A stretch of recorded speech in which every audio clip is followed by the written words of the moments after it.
Let's talk about what is a point that I will say all of you guys have made here in the last several weeks concerning the Alabama opening and the interest that Alabama had in Mike Norvell. And Chris, in particular, I think has led the charge in regards to his inside information on how close and how much Alabama wanted Mike Norvell. And here we have the Tallahassee Democrat and others reporting today uh, more details about that. So, no big surprise to you, but it's just confirmation as to this guy's a pretty good football coach. Yeah, without a doubt. When all that stuff was going on, we talked about it. Me and Jen did on our show. Chris is one of the very best. He's probably the hottest thing on FSU YouTube right now. He kills it. Jen also, like, if there's one area she has sources, it's to do with coaches. She's like, I've got to learn to not argue her takes when it comes to coaches because she knows a couple people, and we talked about it on the show quite a bit. Even though some people don't want to believe it and this and things, it's just kind of a rumor till, like you said, somebody comes out and does a big story like that. It really adds validity to it. But 100%, Mike Norvell was high on Alabama's board. That's somebody they prioritized. Um, but Mike Norvell, what he wants is to stay at Florida State. He wanted the leverage out of it. He got a big time raise. You get to $10 million, but what he's built to this point, everything they put in, he's just so confident in what the plans they've set for the future. That luckily for us Florida State fans, he stayed put. But there's an alternate reality out there where Mike Norvell accepts that Alabama job, and you never see Kalen DeBoer over there. It's pretty amazing. Another element of this is that Florida State, Michael Alford, these guys are going to have plans. Say Mike Norvell was to take that job, because there was, interest. Whether there was ever a particular offer made or anything like that, I don't believe so. But there was interest there, especially heavily on the Alabama side. So there's rumors out there that maybe Florida State was sending feelers out towards Lane Kiffin as being a possible replacement for Mike Norvell. I wouldn't doubt that for 1 minute. And to the chagrin of Ole Miss fans out there, I've been, kind of taking some heat today. If a job in Florida, and I'm not trying to be a homer here as a Florida State fan, it could be Florida, it could be Florida State, it could be Miami. If one of those three jobs opens up under decent circumstances, Lane Kiffin is going to take a long, hard look at that. I don't think he has any kind of undue loyalty to Ole Miss or the state of Mississippi. So yeah, that's where I am on that. I really believe that there's a chance you could have ended up with that. And it would have been really funny if that would have all unfolded, to see the UF fans have to react to Florida State picking up Lane Kiffin as they finish out their final year with a lame duck. But that would have been a home run if that you know hypothetical situation would have unfolded and Mike Norvell would have been Alabama. That would have been a home run to get Lane Kiffin to come in there, given the state of the program. But the grand slam is keeping Mike Norvell right where he is, keeping the continuity at 100%. And it's just amazing to see how far his name has kind of come. We've had some true believers over the past 2 or 3 years, but it's kind of spread all the way to the national media now with this latest story, pretty much. There's So, not much George, more validation until you see a national championship at this point.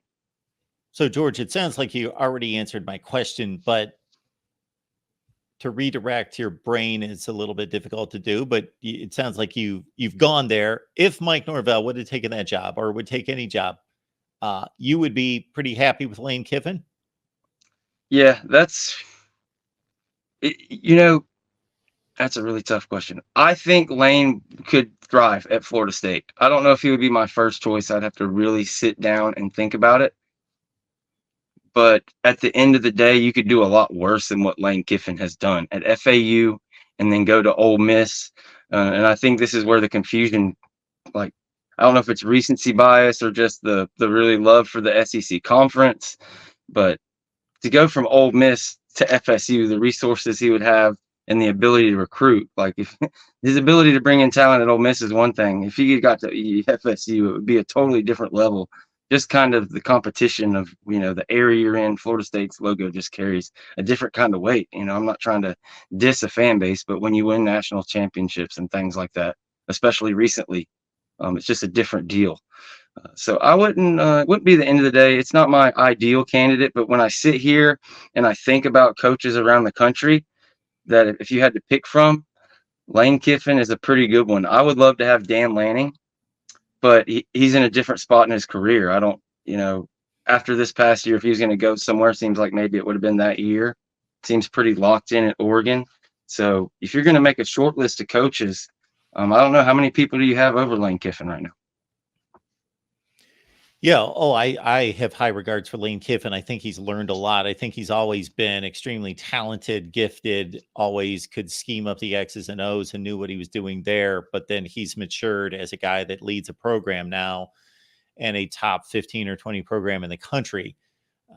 I think I can speak to this, hopefully knowledgeably concerning any program in the country to a certain extent, but even more so Ole Miss. I was down there for 7 years covering Ole Miss games. So I was at the news conferences. I was at the games. I covered Ole Miss football on a daily basis for 7 years. And it's been a while.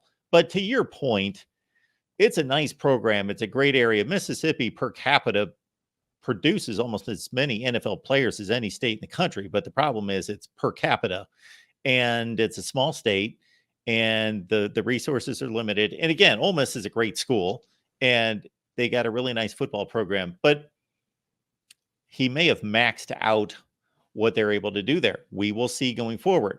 To your point, we've seen Bobby Bowden finish in the top 4 in the country 15 consecutive years. We've seen national championships on 3 occasions. Ole Miss hasn't sniffed a national championship in 60 plus years. And I don't know that it's capable of doing that. So we're just talking about different levels of 2 programs, and Ole Miss is not that far away. We're not talking about Vanderbilt, but still, I don't think there's much of a debate there. And again, college football fans are a sensitive bunch because they love their sport and they love their team. So they get offended. And I get that. And everybody wants to be number one and everybody wants to be considered elite, but that's just not reality in some places. So that's just what it is. Absolutely. I love the way Mike Norvell handled the entire situation too. There was no big thing. After a year or two of Jimbo Fisher, it seemed like every single year there was a huge contract dispute. So I thought it was pretty well handled. Through Jimmy Sexton and all the works behind the scenes, where there was a little bit of interest. Mike Norvell got his raise, and that was it. There was no hangups. There's no question of where Mike Norvell wants to be. And for Ole Miss, they got Lane Kiffin for another year. We'll see what he can do. And that's not to say Ole Miss couldn't break through and win a national championship. And I'd be happy for them. It's just like you said, when you really zoom out and look at 2 programs for what they've been the past 30 years, you can't argue Florida State is one of those top 10, and some like myself would argue top 5, but I can be fair here and say top 10 programs. I'm curious to hear the answer to this one. So let's take it all the way back to Jimbo Fisher. He wins a national championship. He goes to a playoff. He has another good season or 2 in 2015, 16, 17. They had a lot of talent. We never know what that team could have accomplished. Of course, they lost their quarterback, DeAndre Francois, on opening night in a competitive game against Alabama. They got away from him in the 4th quarter. The season, if you really look at the results and watch the team play, they were this close to having a really nice record, lost a lot of close games. Anyway, he takes off after 7-6 in 2017. There's still a lot of talent on the roster, but then the whole deal becomes dysfunctional. Willie Taggart, we used to have somebody on this show, our buddy Jason Parker, who used to defend Willie Taggart to the hilt. Okay. Yes, I will agree that 21 games, I think that was the number, 21 games is not typically enough games to evaluate a coach. However, I think it's been proven before and definitely proven since Willie Taggart is not the level of Florida State or that type of job. That's just all there is to it. It's a great guy and did his best, but just not able to make the move. So Mike Norvell takes over a program that's in his worst state in 50 plus years, and it takes him time. And I didn't necessarily, I would never get on here and claim I knew more Mike Norvell was going to be a great coach. I've never stated that in any such way. But while they were taking their lumps the first couple of years, I was saying, hang on here. He took over in 2020 during COVID. He couldn't communicate to his team.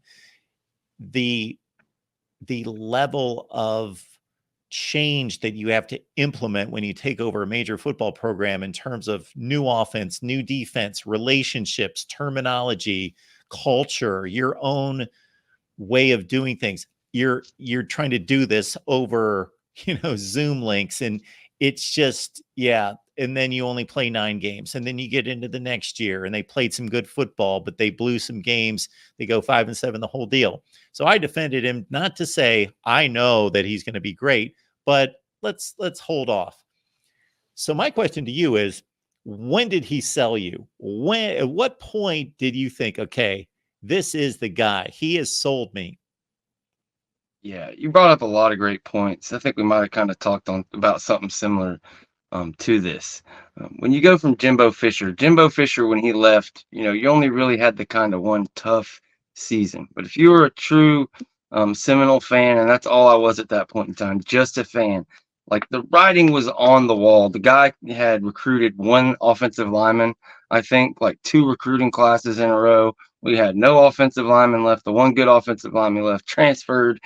Went to Alabama and won a national title. So it was really tough times. And then you get Willie Taggart in, and to your point, he was only there for 21 games.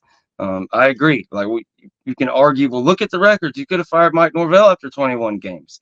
But it wasn't so much the record as how the games were going down. Willie Taggart was getting blown out 52-10, whatever the case may be, to Miami.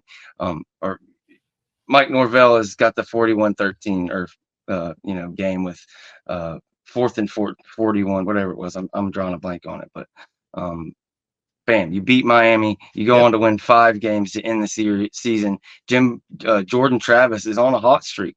He looks like a top quarterback in the conference. So there's just different feelings around it. And like you said, COVID, not being able to recruit for 18 months, basically like a normal program would, was a killer. Not really getting to be around your team physically to really figure out who the guys you can trust are and who the people that are going to cause problems, all those different things. It's definitely not apples to oranges or apples to apples. It is apples to oranges when you try to compare the first 2 years for different people. But I would say it was the last kind of 6-7 games of 2021 where you really started to see him build an offense around Jordan Travis, and the team kind of just it really learned how to win. And that was second half of that season. That's when I was kind of all in on Mike Norvell. And then, that LSU game happened and you never look back after that. Kind of affirmed everything you wanted to see in that first game, really the first 4 games of 2022.